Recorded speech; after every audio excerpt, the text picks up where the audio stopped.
बिस्मिल्लाहिर्रहमानिर्रहीम। मैं हूं डॉक्टर GM चौधरी और बाय प्रोफेशन मैं एडवोकेट सुप्रीम कोर्ट हूं। इसके अलावा high courts, federal service tribunal, NIRC और दूसरे जो कोर्ट्स हैं उनमें भी बहुत सारे कानूनी निकात जो हैं उन पर केसेस जो हैं उनको पेश करता हूं और अपने जो क्लाइंट्स हैं उनके नुक्ता नज़र को कोर्टों के सामने पेश करता हूं।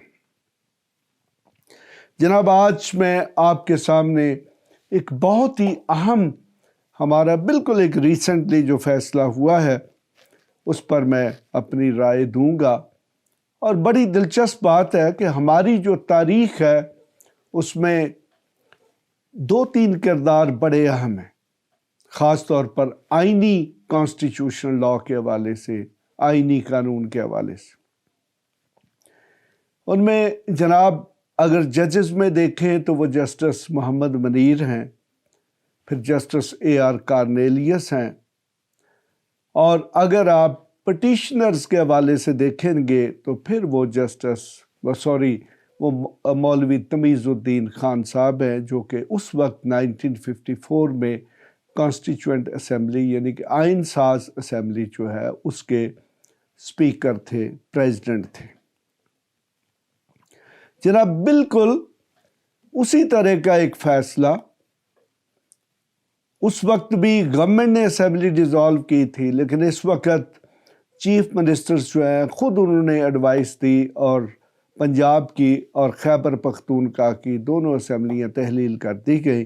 अब हमारे पास रिटन कॉन्स्टिट्यूशन मौजूद है जी, ये इस्लामी जमहूरिया पाकिस्तान का 1973 का आइन है और इसके ख़ास तौर पर जो 3 आर्टिकल्स हैं उनके मतलब क्वेश्चन रेज किए गए थे। यानी कि आर्टिकल 107 जो है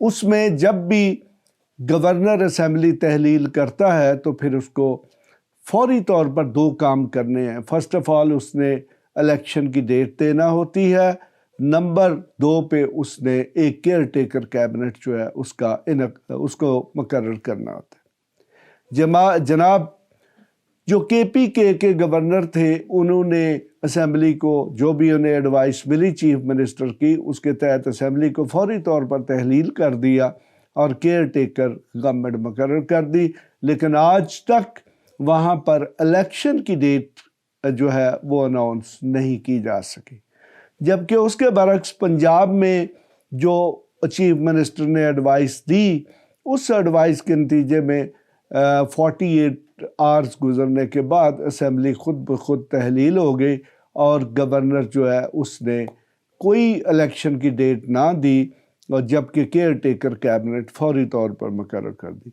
यानी कि जो अपने मफाद की अपने फ़ायदे के काम थे वो तो फ़ौरन कर दिए, जो अवाम, जमहूरियत और पार्लियामेंट और पार्लियामेंट्री सिस्टम और जमहूरियत या आइनी रूल के फ़वाइद थे उनको नज़रअंदाज कर दिया।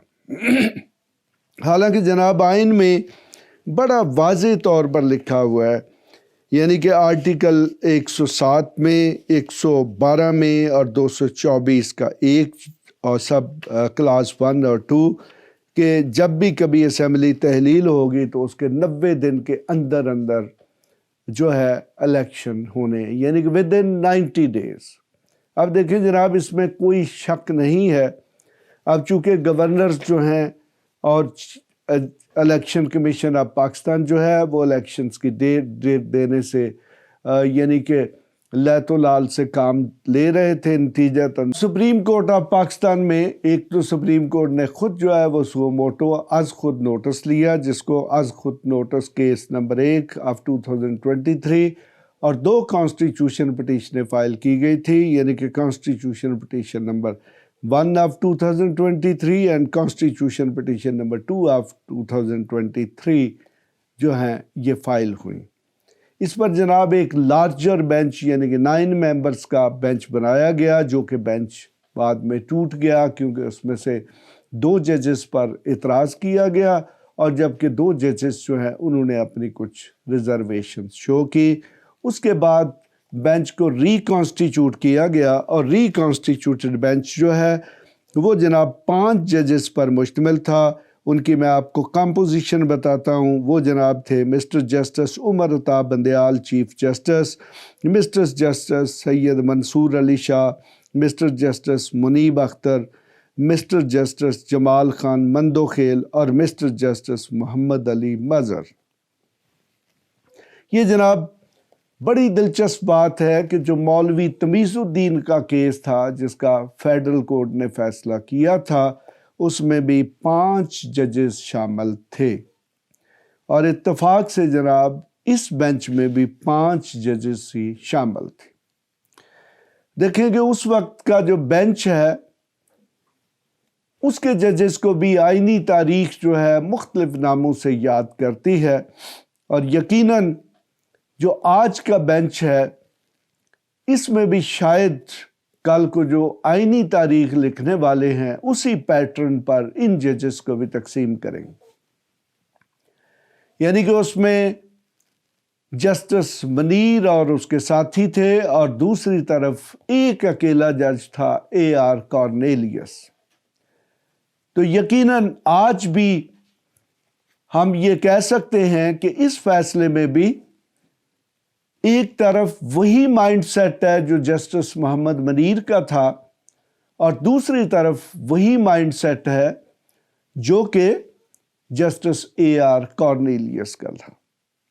لیکن اب بڑی دلچسپ بات یہ ہے، یعنی کہ رول آف لا، کانسٹیٹیوشنلزم، 5 ججز کے بینچز نے اس وقت جو کمپوزیشن تھی جس پہ فیصلہ ہوا وہ 4-1 تھی، لیکن اس مرتبہ 3-2 ہے.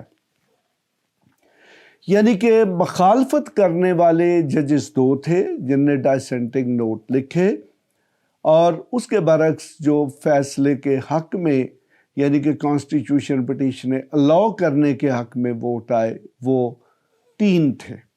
اب وہ کون سے 3 جج تھے جناب؟ اس میں جو 2 ججز جنہوں نے ڈائسنٹ کیا ان میں جناب اعلیٰ سید منصور علی شاہ صاحب ہیں، اور پھر جو دوسرے جج ہیں وہ جناب جسٹس جمال خان مندوخیل صاحب ہیں.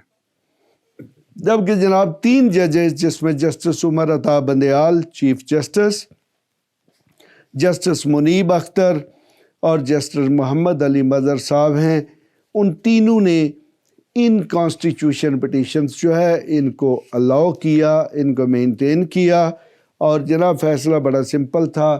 ان نے 2 چیزیں کہی کہ ایک تو یہ کہا کہ جب گورنر صوبائی اسمبلی کو تحلیل کرے گا تو پھر آئین کا جو آرٹیکل 107 ہے اس کے تحت اسے فوری طور پر یعنی کہ ودن 90 days الیکشن کرانے کے لیے الیکشن کی ڈیٹ دینا ہوگی. اور دوسری طرف چونکہ صدر پاکستان نے ڈیٹ دی تھی، وہ آئین جو الیکشنز ایکٹ ہے اس کا سیکشن 57 غالباً، جو کہ آئین کے جو سیکشن 112 اور 224 کے سب سیکشنز کلاسز 1 اور 2 یعنی کہ آئین کے آرٹیکل 112 اور پھر اس کے ساتھ آئین کے آرٹیکل 224 اور اس کی کلاسز 1 اور 2، ان تمام میں جناب واضح طور پر لکھا ہوا ہے کہ جب کبھی بھی اسمبلی تحلیل ہوگی تو 90 دن کے اندر اندر الیکشن ہونے ہیں. تو جناب یہ جو 3 ورسز 2 کا فیصلہ تھا اس میں یہ واضح طور پر کہہ دیا گیا کہ اگر گورنر صوبائی اسمبلی تحلیل کرے گا تو اسے ودن 90 days الیکشن کرانے کے لیے الیکشن کی ڈیٹ دینا ہوگی، اور اس پر پھر جو الیکشن کمیشن آف پاکستان ہے وہ الیکشن کے ارینجمنٹس کرے گا. نمبر 2 پہ یہ کہا گیا کہ اگر پریزیڈنٹ یعنی کہ اگر اسمبلی خود تحلیل ہو جاتی ہے تو پھر پریزیڈنٹ جو ہے وہ ڈیٹ دے گا، اور الیکشن جو ہے اس صورت میں بھی ودن 90 days ہونا ضروری ہے. اب چونکہ اس میں کچھ وقت گزر چکا ہے تو سپریم کورٹ نے اپنی جو ججمنٹ ہے اس میں یہ تھوڑی سی گنجائش پیدا کر دی کہ اگر 2-4 دن آگے پیچھے ہو جاتے ہیں یعنی کہ اگر ٹائم میں تھوڑا بہت آگے پیچھے ہو جاتا ہے تو اس کا کوئی حرج نہیں ہوگا. لیکن یہ کہہ دیا گیا کہ اصولاً اور آئینی طور پر جو الیکشنز ہیں وہ 90 दिन के अंदर अंदर होना ज़रूरी है। तो जनाब, बड़ी दिलचस्प बात है कि ये 24 अक्टूबर 1954 का इक़दाम था, जिस पे 1955 में एक फ़ैसला आता है। फिर जनाब ये फिर एक लंबे अरसे के बाद, यानी कि ये 2023 है, अब ये साल आप ख़ुद कैलकुलेट कर सकते हैं कि ये कितने साल बनते हैं। उसके बाद जनाब बिल्कुल सेम किस्म का केस आया है कि जिसमें जजेस की अगेन उसी तरीके से डिवीज़न हुई है। अब मैं इस पे कुछ नहीं कह सकता। अब आप ख़ुद, अगर आपको आइनी अमूर में दिलचस्पी है, तो आप जो फेडरेशन ऑफ पाकिस्तान वर्सेस मौलवी तमीज़ुद्दीन खान का केस है उसे पढ़ सकते हैं, और इस केस को भी आप पढ़ सकते हैं।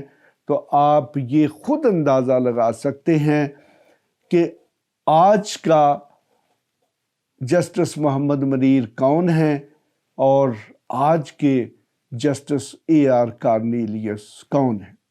यकीनन मैं एक चीज़ जानता हूँ कि अगर किसी मुल्क में जमहूरियत है तो जमहूरियत जनाब इलेक्शन का नाम है।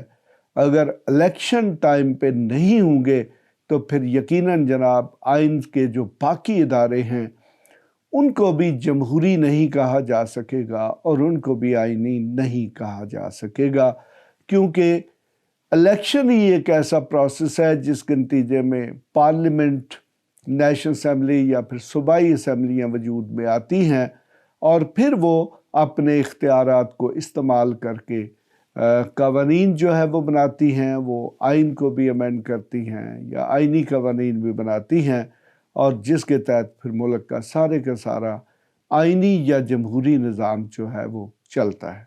इसके साथ ही जनाब मैं इजाज़त चाहूँगा। खुदा हाफिज़। ऐसी मज़ीद वीडियोस देखने के लिए हमारे चैनल को सब्सक्राइब कर लें और बेल आइकन को ऑन कर लें ताकि आपको हर नई आने वाली वीडियो का नोटिफिकेशन मिलता रहे। अगर आपका कोई भी सवाल हो तो आप हमारे दिए गए व्हाट्सएप नंबर पर राब्ता कर सकते हैं या कमेंट्स करके अपने सवाल पूछ सकते हैं।